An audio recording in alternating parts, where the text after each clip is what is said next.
Got it. Today, today my guests are Elizabeth Riorden and Elizabeth or Beth Stone, and they are librarians. And Beth deals with ephemera all the time. So I'm going to ask them to talk a little bit about themselves. So go ahead, Beth. Hi, my name is Beth Stone, and I have worked in conservation departments and preservation in libraries for about 15 years now. And that deals primarily with long-term preservation concerns of paper and book material, occasionally other material, photographic or objects as well. A lot of the work, like Anne mentioned, is primarily on paper-based items, which can encompass things like maps, scrapbooks, ephemera, theater posters, some fun stuff.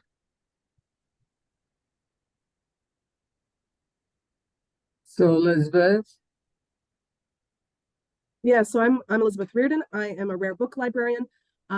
I work a lot with instruction and outreach, and so I deal a lot with our archival materials, which, as Beth mentioned, includes everything from theater posters to paper objects to, even teeth in a jar. I've seen that. But also I deal a lot with artist books as well in my collection that I handle. And artist books are famous for using ephemeral items to make the construct of their object. So we deal a lot with items that typically aren't meant to last, but we work with conservation and Beth's team a lot to ensure that they last as long as they possibly can. and I work with ephemera in the sense that work with junk journals and artists who create something called junk journals and journals in general. And I try to interview them about their work. And I have been amazed by what they use, which is ephemera, but it can be cereal boxes covered with paper that comes from that's really a big business. You can go to Joann's and the fabric store and buy these paper packets. I have no idea what the content of the paper is. It never says. But you can glue them on as your covers to the cereal boxes. They glue and adhesives are used a lot. Mod Podge is used a lot in altered books and mixed media things. I've used Mod Podge because Mod Podge comes in different strengths. And then I became concerned watching all this and how much time was spent on ephemera and books. And I started to worry about, will any of this last? And I guess ephemera isn't supposed to last necessarily. And some of it's antique ephemera, some of it's just ephemera. And I don't know if you got a chance to see anything that videos that I had on my channel.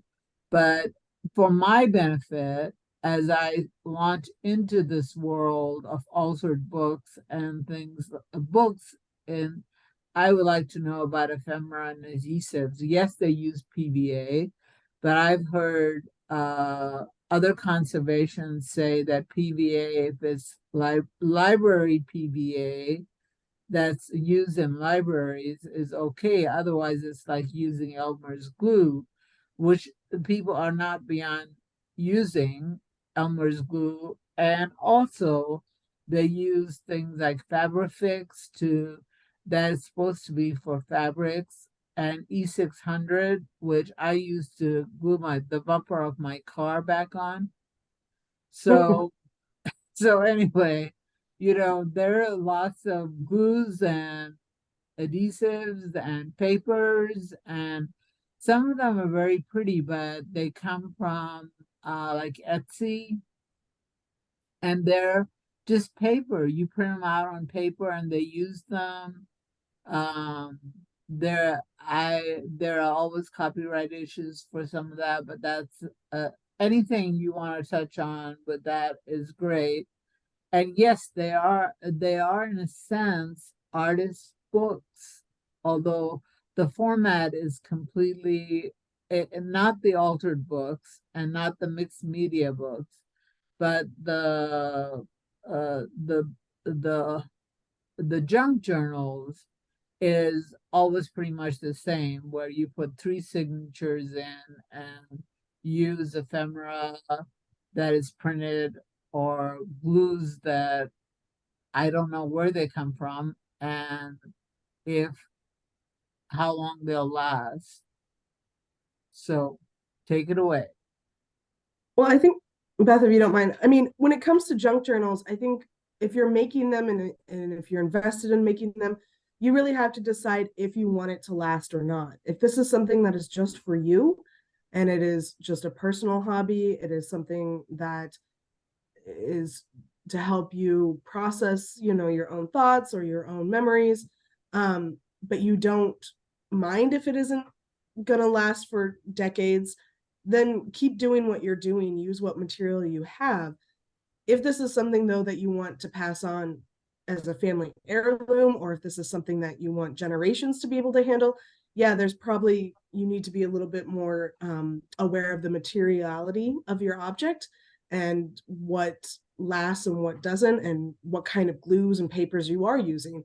But I think if you are using Elmer's glue and, really acidic paper that you get cheaply from someplace, but you're okay with that because this is just for you and you alone, keep doing what you're doing. I think that's fine. It just depends on what the end goal of this object is for you. I will interject that a lot of this stuff is for sale. Well, then if you are selling it, I would suggest being very open about what material you are using and let people know, like, I used Elmer's glue and Mod Podge for this. So if people are wanting it to last for a long time, they know, or maybe they just want to buy something that's pretty for a while. So be honest with your customers about what you're using for your junk journal. So I'm in agreement with Liz here. I have a background both in art and in craft creation. And something that we talked about a lot, both in art school and in conservation, is the intent of the item. So as an artist or as a creator, you have to think about what the goal is. And I get that a lot of people are making them for sale. And so I don't necessarily think that they have to shy away from materials that aren't made specifically for preservation. I actually really love the idea of recycling or upcycling through using materials that would otherwise be discarded or sent to, big trash heaps on the edges of cities. So, in that respect, a lot of what people are adding to create something new is not inherently worse than the ephemera that they're adding to create these journals, right? I think maybe some of the considerations should be on the people purchasing and how they intend to use it. So, if I was to buy one of these and I wanted to use it, I would think about what types of adhesives and papers are in it. So, knowing that Mod Podge or something like Elmer's glue is in it means that typically these things are off-gassing acetic acid, which means I probably would set it aside for a few months before putting something precious in it. I would also maybe shy away from adding photographic material that had a lot of sentimental value to me, as the materials might, change a color shift or alter the finish in some way. But there's ways around that too. You can add a lot of tissues so that if you do want to add photographic materials, it would add to the longevity. The other consideration here is, even though maybe the materials themselves are inherently like not meant to last, that the best thing that you can do to any item is store it in a stable environment. So, I mean, where I work, we have items that are made with very similar materials, and I am tasked with making them live as long as possible. And what it always comes down to is ensuring a stable environment. So making sure that we limit light exposure, we limit dust and pest damage, and we maintain a somewhat consistent range of humidity and temperature. So, you know, for items like this, making sure the humidity is under 60 to 65%, which is hard where I live in Iowa sometimes, and that the temperature is pretty stable, you know, not too hot and not freezing is really going to make a bigger impact sometimes even than the choice of the initial materials. I think a lot of people know now, to piggyback off of what Beth is saying, don't store things in your attic that mean something to you, right? Attics are horrible, but so are basements. Basements are also not a great place to store like family albums or scrapbooks or junk journals.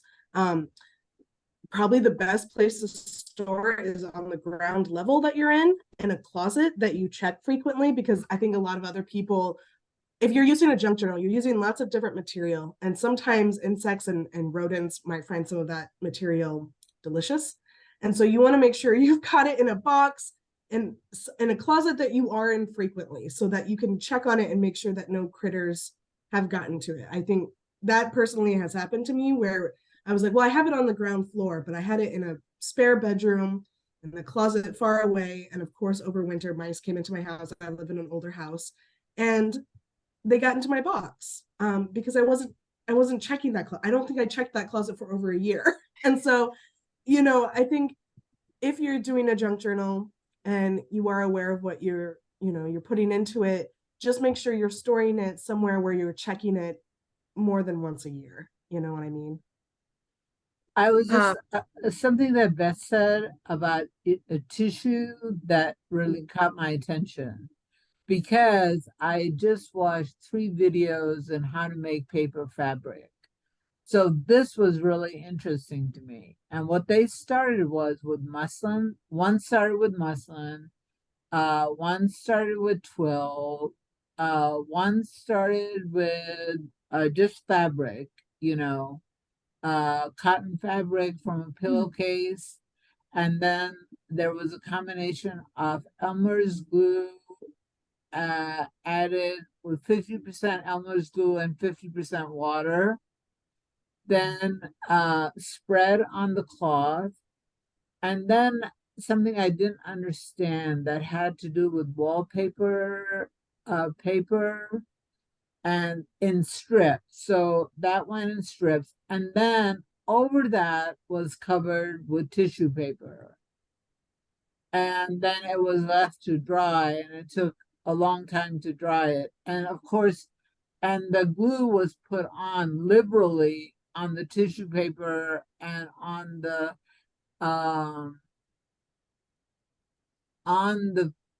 fabric, you know, under the fabric was the first layer.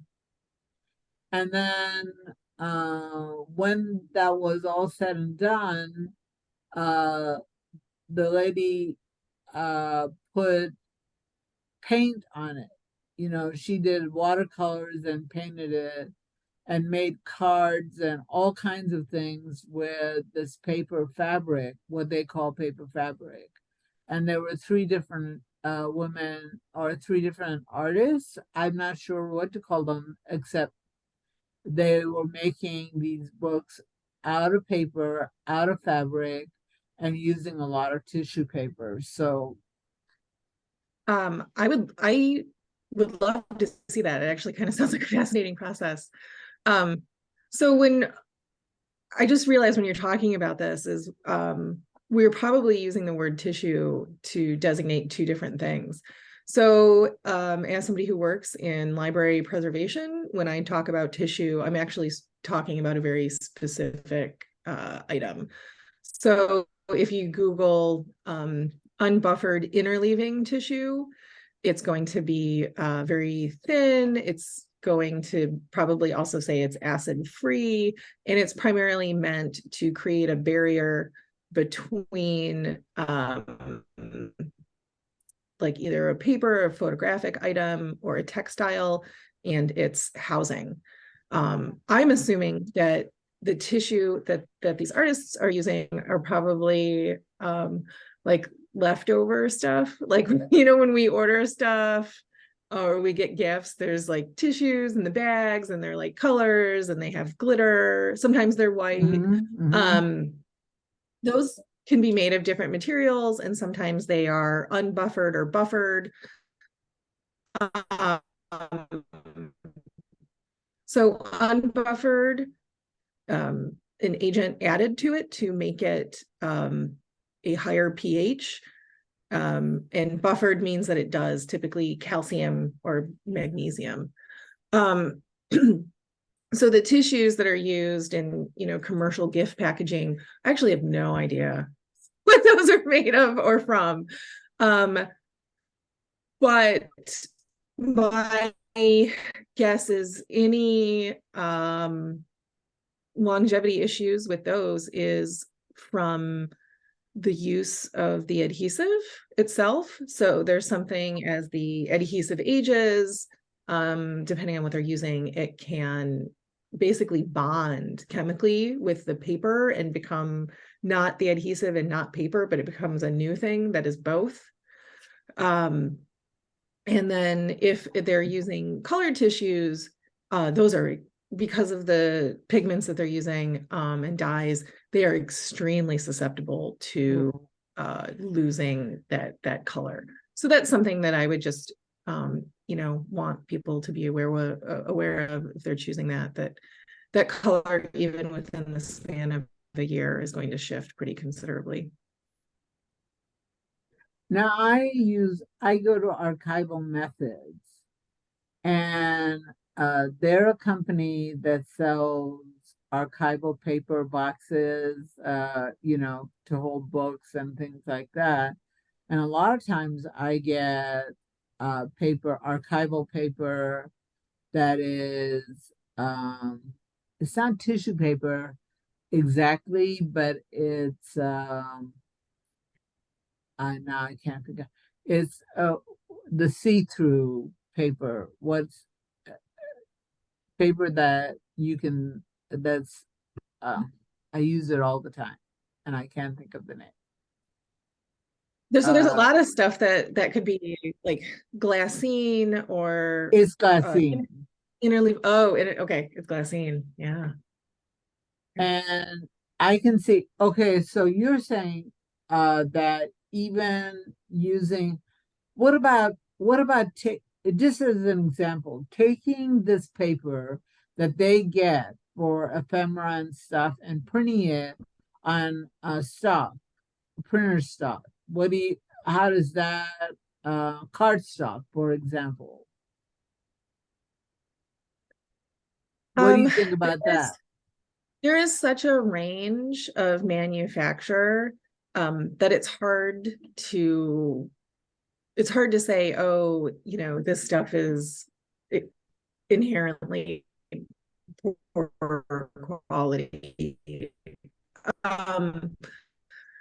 So things that I, you know, if for longevity as part of the product, something that I would recommend looking for, instead of the term archival, I would look at lignin free as one of the terms. And then if you are given an option for buffered or unbuffered, I would say it's totally fine to choose unbuffered, especially if you are going to be using some photographic processes, because the excess buffering agent can cause issues in photographic materials. So I would like just pick one and default to it, and that's fine. And then cardstock, It comes in such a wide range. And to be honest, the stuff that we use in conservation is extremely expensive, and I would hesitate to recommend it for craftspeople and artists who are trying to make a living. And so, if they can get something within their budget that does say lignin free, that's something that's going to be slightly better for long-term storage than something that isn't labeled as such. So Liz, you deal with books and artist books and things like that, and I heard you say you got teeth in a jar, which should last a long time. The teeth, I mean, That would be fine. Yeah. that would be fine. I would love to hear what you have to say about that. What are ways around this or not around this? When it comes to our artist book collection, and Beth can bag me up or fight me on it, I love hate our artist books because some of them are so beautiful, but they are so delicate to use. Or the fact that, didn't we get a book recently, Beth, that was like a book in a jar and it has fungus growing on it or something, but that's the point. Yeah, that sounds right. Yeah. So we have one artist, and this is why when at the beginning we were telling you, like, what is the purpose of your item? Do you want it to last? Do you not want it to last? That is really important to figure out. And if you're selling it, you need to be very upfront about to the buyer, this is going to last you so long, But we had one artist who had a jar, and she put a book in the jar and I think wetted it or whatever so that mushrooms would start growing from it. And that was the point, is to watch this book disintegrate under natural elements. And it is like a performance piece in itself. But there's no saving that book, obviously. And eventually there's no saving the mushroom that's growing on the book either. Like in the end, that book is going to be done. It will soon just be a jar. And we just need to recognize that fact. Or we don't have this book in my collection, but there is a book made out of cheese, a famous artist book made out of cheese. Beth, have you heard about this book? I haven't seen it, but yeah, I know about it. It's mostly craft cheese, so it will last for quite some time. But like eventually, that book is also meant not to last forever. Other artist books that I've come across, are made out of pencils, are made out of there's this one that I really, really love, and it says it's called I'll See You in the Funny Papers, and it is literally paper comic strips. So it's made from newspaper, which is infamous for being really low quality paper, right? It doesn't last. Newspaper paper is very tricky. But it's old newspaper comic strips sewn into a fabric book. And eventually that paper is going to disintegrate and all you're going to be left with is the fabric backing. But it's a beautiful book that we have for now. But when I look at it, I'm just like, I don't know how long I can preserve this. It's already starting to brown and tear. It's also newspaper sewn on to fabric. So you have two different constructs that kind of fight each other a little bit, which causes another problem in itself too. I don't know if any of you have crazy quilts in your family. I do. I used to collect them. So when you get a lot of fraying in your crazy quilt, right? They're beautiful. I love our family crazy quilt, but I've noticed a lot of tears, and it's because in old like 18th century skirts, they'd have iron, or is it iron or some kind of metal sewn into the fabric to make it stiffer. And so when you put it into a quilt, it would fight the movement of the quilt a little bit because it was stiffer. And that's why you get a lot of fraying on certain fabrics more than others. And so crazy quilts are unstable as well in a certain sense because of the fabrics being used. So when you're layering all of this stuff on top of each other, you're going to have mediums that fight each other. So you're going to have certain kind of papers that don't get along with other kind of papers. And sometimes you can see that up front, and sometimes you're not going to know that until years in the future when you start to see them fighting each other more, if that makes sense. Sure. What do you think of Gorilla Glue spray? There are things that I honestly, there are things that I cannot glue on. without using Gorilla Glue spray adhesive. I mean, there are problems, in terms of these things are synthetic. They're synthetic flowers that I got, and I'm putting them on a backing, a paper backing or whatever, or a piece of whatever I have that goes in the picture frame. And then I want to attach and there's no way to do it without using Gorilla Glue. And even that doesn't hold it. And it holds my fingers together very well. But it doesn't hold anyway. Again, Gorilla Glue, use it if you want. Just know that it might not last. Yeah, I think that Gorilla Glue ingredients, if I'm remembering correctly, are like rubber and acetone and some kind of resin and probably a propellant. So the one thing that I would say is, like, I hope you're doing that outside for your own health. But it will age quicker than probably the polyvinyl acetate based adhesives, and it will typically shrink and turn yellow. I don't know off the top of my head like how long it takes to do that. My guess would probably be around 25 years before you would start seeing that. But that's, if So that's now, what kind of need, glue would you use besides that? A spray adhesive? What did you say? Mhm. Do you have a name or anything that? So, um, well, what have we used? Like, so as a sealant, on primary materials, we don't use, strong adhesives like that at all. And we typically use a pretty limited range of adhesives. And I would say in conservation in particular, our primary concern isn't for durability. And that's something that I think, people are really more concerned with when they're making these, either these notebooks or craft objects or complex objects. This is like a little bit out of my normal range and I would say, like, you use what works. For like our purposes, we definitely have used again on non-primary materials, like a spray acrylic for a sealant, usually for signs, something called methyl cellulose, which is an adhesive that actually is not very tacky.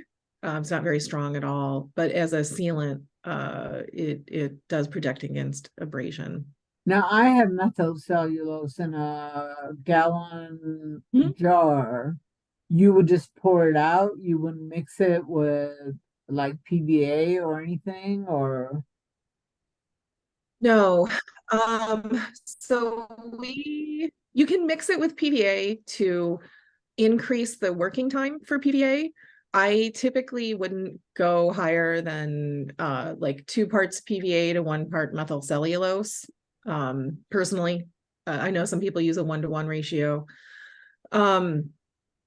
When we're using methyl cellulose, we primarily use it straight. And if we need to thin it down, we will thin it down with water. And we also use it as kind of a medium for adding, almost like an acrylic medium for adding a little bit of body if we need to tint something. fascinating. So not usually as a primary adhesive. But I've I've had plant preservation. I've read about plant preservation, and methyl cellulose is used for that. Yep. And I have it, and I've always wondered, what do I do with this methyl cellulose? I didn't know you could use that as an adhesive. It's very low tack. The benefit of it is that you have a longer working time. So if you're dealing with something delicate, it can really help. Like water-based paste, it's also pretty easily reversible. So if you screw up, you can re-wet it essentially and remove it. Because it is low tack, probably lighter weight papers are going to be what you'd want to use it with rather than cardstock. So text weight, copy, tissue paper would all be good. Tissue paper by your definition, not the store-bought kind. Any tissue paper with methyl cellulose would be fine. Oh. Except, so glassine is weird in that it probably would not, it has that, finish to it where it probably would need Mod Podge or Elmer's. It would need something with more tack.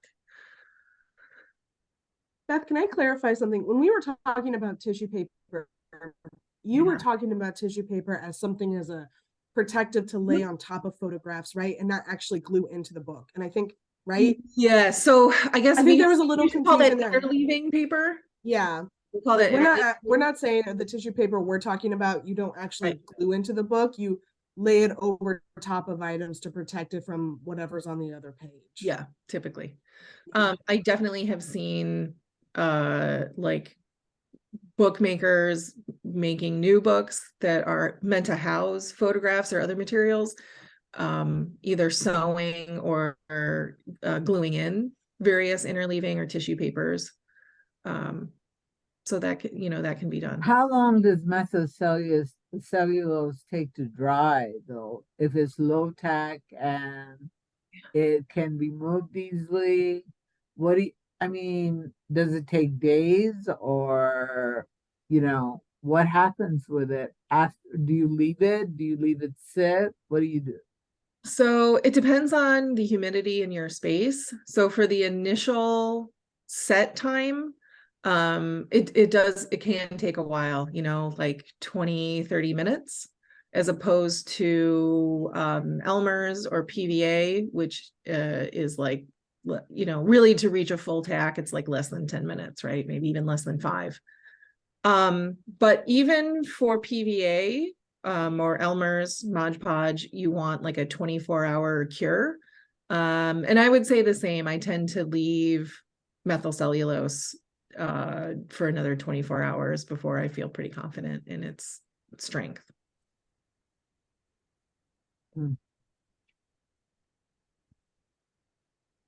This is just fascinating to me because I've had methyl cellulose and I've read about it.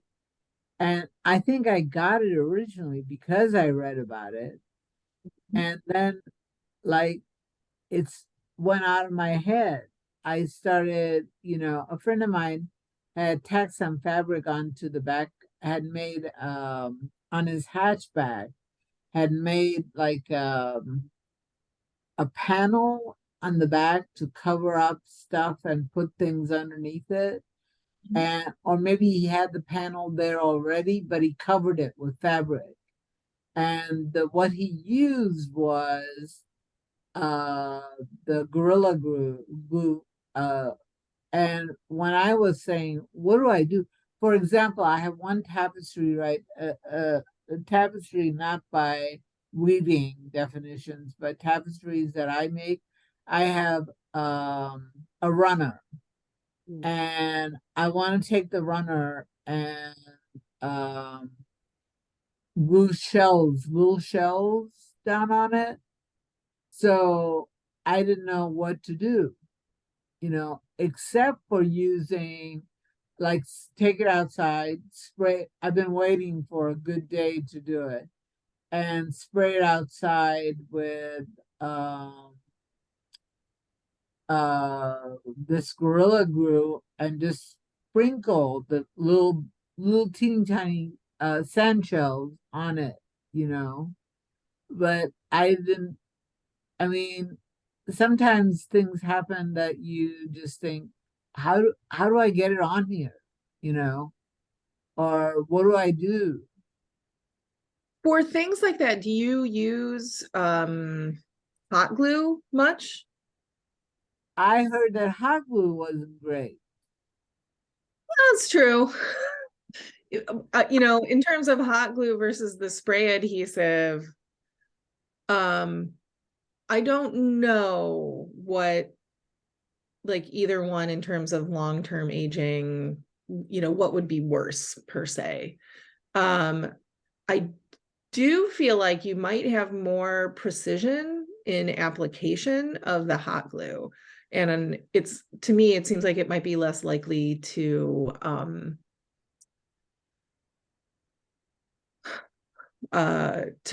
fall off eventually. I feel like because of the flex of the fabric that the spray adhesive might give, and you'd lose some Could I shells. use methyl cellulose for something like that? Like spread it on the fabric? It wouldn't be strong enough for the shell.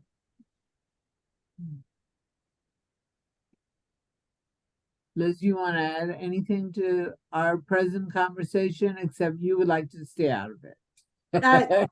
When it comes to glues, this is all Beth's, doing. I see the aftermath of glue that doesn't work in my own projects because I'm really bad at kind of stuff. So when you were talking about the newspaper cartoons, right? What about transfer? Mhm. What about if that person had used the newspaper to transfer the image onto the fabric? Oh, if they had done that, that would have been a lot better. Depending on your transfer process a little bit. I've seen some where the transfer process was really smooth and really nice and it moved with the fabric a lot better. I've seen also transfer where it didn't move so well with the fabric. I don't know how. And someone gifted me a scarf with family photos on it once, and the way they transferred the images on it got crumbly. Does that make sense? So I don't know how they transferred the images onto the fabric, but it was still stiff. So they must have used some kind of paper to transfer it on that wasn't the right kind of paper, because then it started to crumble away from the fabric. So yeah, I think transferring, if the artist had transferred, it would last certainly a lot longer. But then I think you lose something about See You in the Funny Papers actually having the physical newspaper there. I think was a point that the artist was trying to make, and so it was important to have the actual thing there. And whether she could make the same point using a transferred image, I don't know. I'm not sure if that would have worked as well as actually having the newspaper there. Well, I've seen transfers with gesso. Yep. And I've seen transfers that work very well with clear gesso, where you don't even really have a pretty good image. I don't know. It just seems to me that that person should have thought about other ways of transferring. Because yes, for you, that's great. You get to see these cartoons, but over a long period of time, nobody gets to see the cartoon. So to me, transfer would have been a way to preserve it. Preserve the idea. Yeah.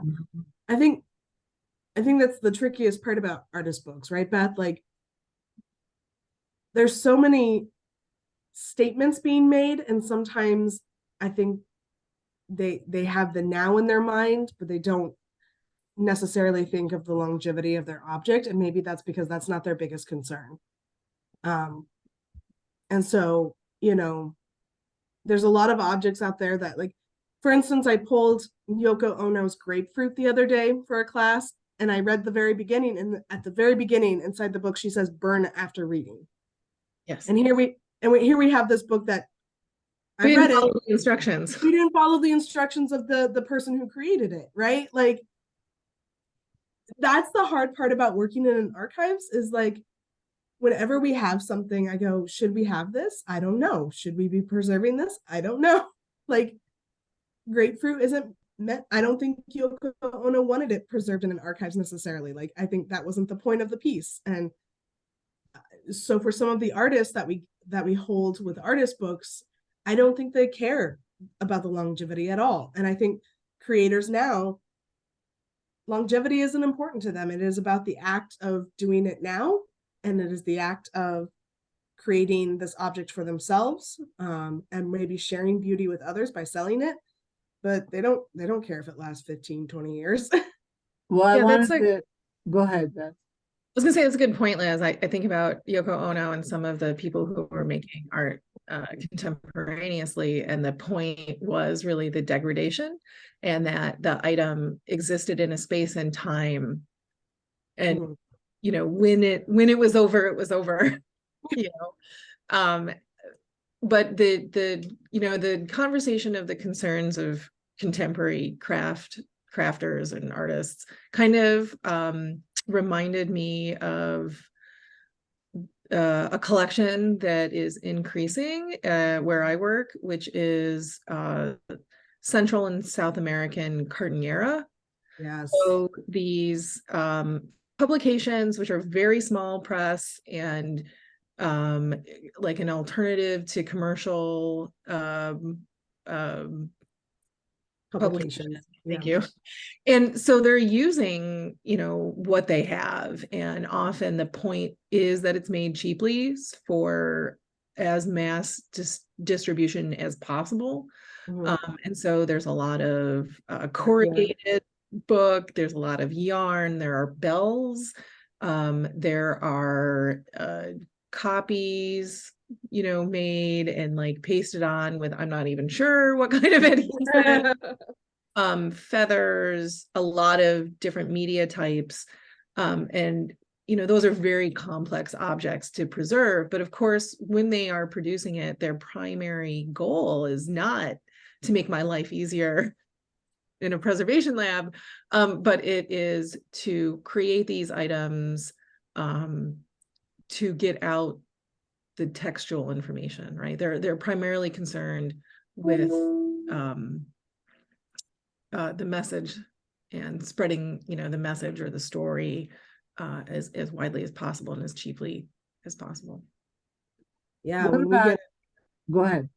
when we get a bunch of these objects in, they're beautiful and they remind me a lot of junk journals because it's just so much different. Lots of thread, lots of feathers, like you said, it's on cardboard, but we do have to store them away from other objects on our shelves because of the off-gassing of the cardboard a lot, or the paints that are used, or the glue. So like, we have to separate them from other books just because there's so much off-gassing, and there's a concern that they'll damage other items in our collection. Okay, I have one. I'm going to do a little offshoot. What about well, bells are going to last for a long time. I mean, Yeah, as long as the humidity is under a certain percent and they don't corrode. rust. Yes. Yeah. Okay, I'm gonna ask about something. What about the use of envelopes? Envelopes. The envelopes that we get in the mail, like those a book of envelopes from World Wild Fund, which sends a package of envelopes that you hate to throw away, or calendars which have wildlife on them. I'm just picking wildlife as as a potential, in a way they're the ready-made things, envelopes with mirrors. I've seen junk journals made with envelopes with the mirror one, that comes a business envelope that comes with a mirror so the address can be seen from the outside. The other thing is coloring books. I've seen people use pages from coloring books in art or in the junk journal, or so rarely, but sometimes I've seen coloring books or alluded to coloring books that you could use paints with and stuff. So this is stuff that it comes, you don't want to throw it away. You know, Beth, you alluded to the fact that you don't you like the idea that this stuff isn't going to the fun house of garbage. But so what would you do with that? Can I ask about the envelopes? Are people putting things in the envelopes They're and then you're using, supposed to take it out? yes, they're using Okay. real envelopes and they're putting tags in the envelopes, or they're covering the envelopes with ephemera and collage. Collage is like a big thing. Okay. They're collaging on the envelopes. They're making books out of envelopes. They're using washi tape to glue the Good old washi tape. envelope Yep. down, good old washi tape, glue the envelope down, and anyway, Because when you said envelopes, there are several scrapbooks in our collection from World War II era that the women who put them together they saved the envelope the letter came in and then just tucked the letter, and you're supposed to pull the letter out of the envelope. And it's held up obviously for 70 years, right? It's holding up well, but it gets a little dangerous over time if you're continually pulling things out of the envelope. So if you, from just my perspective, if you are using the envelope to like store things that you want people to pull out of, just make the paper so it doesn't get cramped in the envelope every time. Make it so it's easy to pull out, that it's not hitting the sides of the envelope and like the paper isn't constantly rubbing on each other, because that is going to cause issues later down the road. Because a lot of these letters have been jammed in the envelopes and these scrapbooks. And so getting them out is fine. Getting it back in is always the tricky part. And that's, that's how we store. We try to keep it in original order as much as possible. It's a good, I think it's a fun technique, but you just got to make sure your paper isn't constantly abrading with the envelope. So if you're using it like that. Now, when it comes to the rest of it, that's all you. That's all glue. That's all adhesive.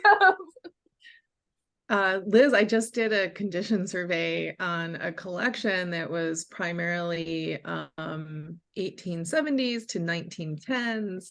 And so it had a lot of correspondence and invitations and announcements.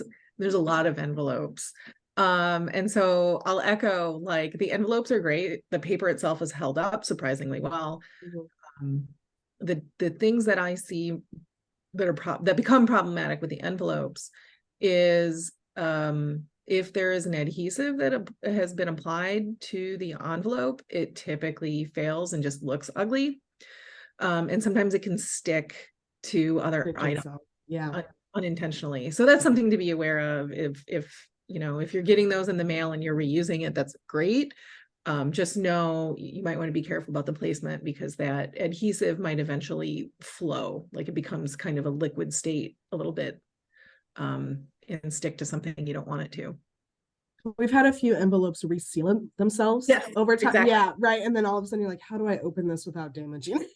Yeah, so the aging of adhesives is really interesting because we think of them as static. Like, oh, they're hard, they're a solid, and that's not always true in their lifetime. They're moving very slowly, and it's like a super slow liquid at times, and then they harden up again. And then the other thing that I see quite frequently is, as Liz mentioned, like there's wear and tear on the moving part of the envelope. So that little corner flap is often the thing that goes missing. It breaks away. And so that's something to like think about. And especially when those envelopes are overstuffed, so you have like a paper thin, delicate envelope and you're stuffing like really thick cardstock and feathers and yarn in there. It's just going to cause some damage to that envelope flap. Does methyl cellulose act as a sealant? Could you cover it? Could you cover the envelope in methyl, like brush it on, would it act like a sealant? So in terms of like preservation, a sealant isn't going to be the thing that necessarily saves the internal degradation. So like where the paper fibers are weak, like a sealant of anything, acrylic, Gorilla Glue, whatever, it's still, the paper fibers themselves will become weak and break.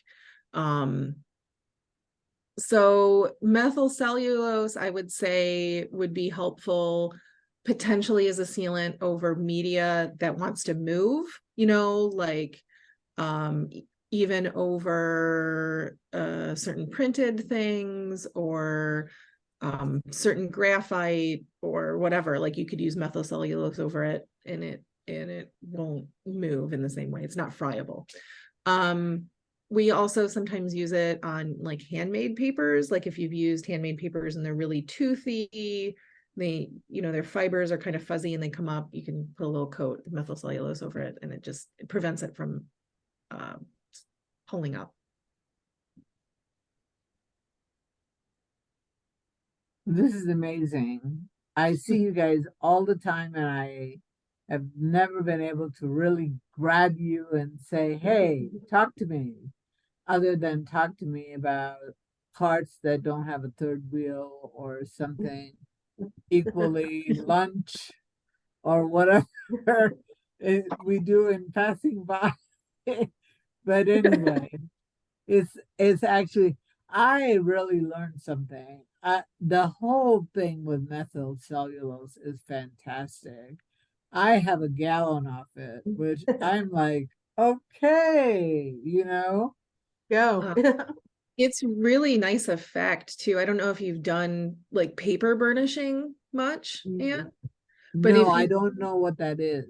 Oh, okay. So it's a pretty traditional method of creating a different surface on some papers. So you take like the back of a spoon or a very hard rock, Yeah. and you just make this motion, and so the paper fibers become really tight and compressed, and so it can look. Sometimes you can fake vellum like finishes on paper. So it can be really beautiful. And I think that in combination sometimes with very thinned out methyl cellulose can get a really beautiful surface effect. I would recommend playing around with it. It's kind of fun. And I will send you the paper fabric videos because I put them in an envelope in my Yahoo account.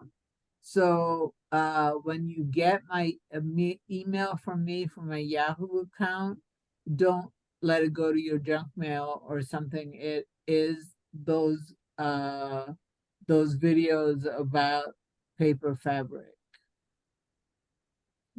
Cool. which I hope you'll like seeing. So any other things like magical things that in terms of adhesives that you could use or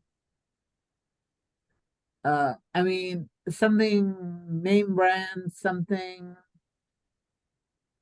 So I actually am a huge fan of double-sided tapes. Oh yeah.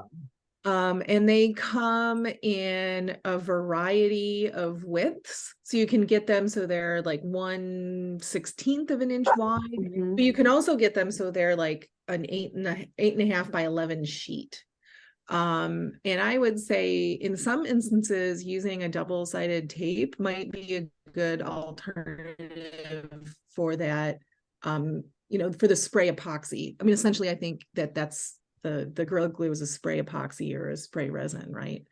So I would like go into double-sided tapes. There's a ton that are available. I was going to ask you about tape. What about Fusion? The tape, that same double-sided Fusion things they use in fabrics. They're like double-sided tape. You put them down and then you remove the top layer and glue something. You'll see that in this fabric paper thing. I've used that. I've used that on fabric projects I've worked on. Yeah. I think I have only used it once to like hem a curtain. Yeah, that's what I use it for. Yeah. Yeah. I've never used it. I've never even thought about using it with like a junk journal with paper or anything else other than fabric. Yeah, that's interesting. There's also like adhesive tapes that are like cambric or linen, and then they have an adhesive that you add water to. And that might be really useful for some of the creating junk journals. Tyvek tape is one that I would Now also I've heard about that Tyvek tape. Yeah. Now, what Tyvek tape is Tyvek? very durable. I think the adhesive, so the carrier is Tyvek, which is very strong. It's like home wrap, the stuff that is somewhat permeable, but protects the house during construction from light and water damage. It kind of takes painting weird, so I would play with it, but you can paint it with acrylics.